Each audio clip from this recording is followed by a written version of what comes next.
അതെ, നമ്മളെ ചിത്തൂന് ഒരു പെങ്കൊച്ചുമായിട്ട് ചുറ്റികളെ ഉണ്ടെന്നാണ് തോന്നണം. അപ്പൊ അവന്റെ അടുത്ത് ഇതൊന്നും വേണ്ടെന്ന് പറഞ്ഞ് നിങ്ങളൊന്ന് ഉപദേശിക്കണം. അതിന്റെ പ്രായത്തിൽ ഞാനും ഇതുപോലെയായിരുന്നു. അപ്പൊ ചന്തയൊളിച്ചിൽ പാരമ്പര്യമായിട്ട് കിട്ടിയതാണല്ലേ? കോളേജിൽ പോയാൽ പഠിച്ചിട്ട് മാത്രം വരണം, അല്ലാതെ തിരിച്ചു വരുമ്പോ കോളേജും കൂടെ തലേ ചുമന്നുകൊണ്ട് വരാൻ പറ്റൂലല്ലോ.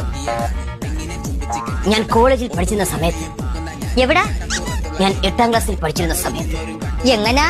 ഞാൻ അംഗനവാടിയിൽ കഞ്ഞി കുടിക്കാൻ പോരുന്ന സമയത്ത് എനിക്കൊരു പ്രണയമുണ്ടായിരുന്നു. അതായിരുന്നു എന്റെ ആദ്യത്തെ അവസാനത്തെ പ്രണയം. അപ്പൊ താഴത്തെ വിലാസിനി മാമി, സോറി, ടോട്ടൽ 2 പ്രണയം. തെക്കേലെ സൈലന്ദ്രി മാമി 3 പ്രണയം. അപ്പൊ വടക്കേലെ സുലോചന മാമിയാ 4.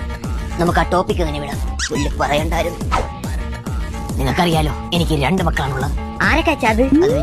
അത് നിങ്ങൾ രണ്ടുപേരല്ലേ? തന്നെ പെൺകുട്ടികളെ പ്രണയിക്കുമ്പോൾ നോക്കിയും കണ്ടു വേണം പ്രണയിക്കാൻ. വാ, അല്ലെങ്കിൽ നിങ്ങളെ അമ്മയെ പോലുള്ള ഒരാൾ ഇവിടെ വന്ന് കയറും. 2 മക്കളെ നല്ല കുടുംബത്തിലോട്ട് പറഞ്ഞേക്കാനാണ് ഞാൻ ആഗ്രഹിക്കുന്നത്. അതുകൊണ്ട് നമുക്ക് ഈ ബന്ധം വേണ്ട ചിത്രം.